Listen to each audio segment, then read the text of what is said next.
It is believed that in this place, somewhere between the old borders of the Carpetani tribes and the Celt-Iberians, themselves, as you can imagine, a mixture of Celts and Iberians, there was once a hill fort that went by the name of Segóbriga, which in the old language was a mixture of the two words Sego, meaning victory, and Briga, meaning city or fortress.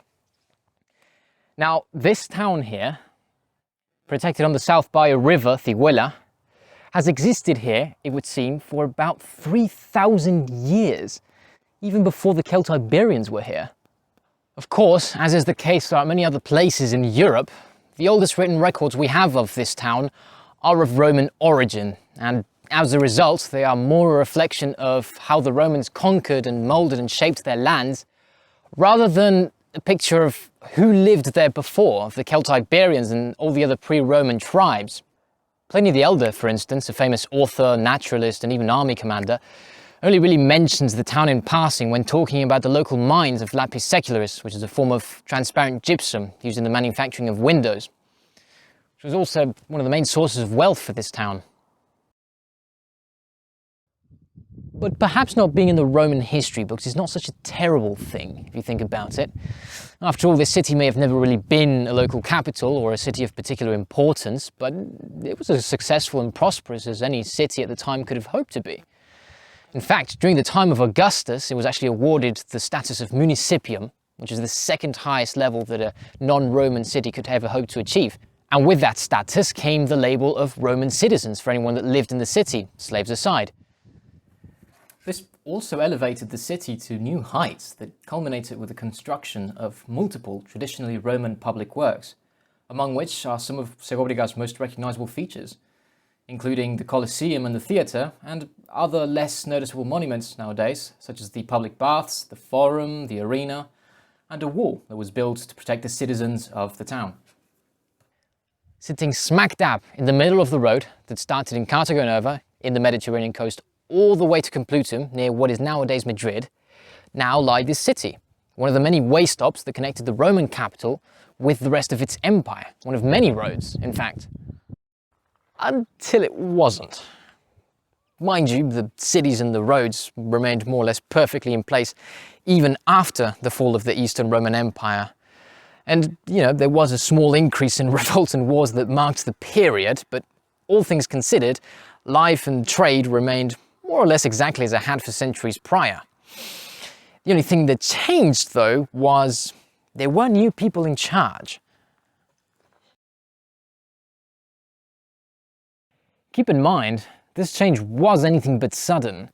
The Visigoths, while only marginally at times, did owe some amount of allegiance to the Romans. After all, it had been the Romans that had invited the Visigoths into the peninsula to begin with. Still, despite all the politicking and dealings between the Roman Empire and the Visigoths, it rather soon became quite clear that the Visigoths were going to last longer than the Empire, and more importantly, that they were here to stay. The transition of power could have been a disaster, but with the tendency of the Visigoths to adopt and adapt not just the Roman infrastructure, but also their culture and their values and their legal codes, the transition ended up being quite seamless, at least as far as the citizens of Hispania were concerned. The same could not maybe be said about the rest of Europe. As for the religious aspect, well, the religious conversion shortly thereafter of the Visigoths to the Roman variety of Christianism was really only the cherry on top. Now, after the Visigoths came the Umayyads, and the whole situation could have possibly repeated itself were it not for the different religious beliefs of the Umayyads. So, when the bishops and the elites fled the city, the remaining population, without any real source of wealth, just slowly dissipated into the countryside. On top of that, with the disruption of trade during the initial conquests, there really wasn't much of a point in further urbanization of the settlement.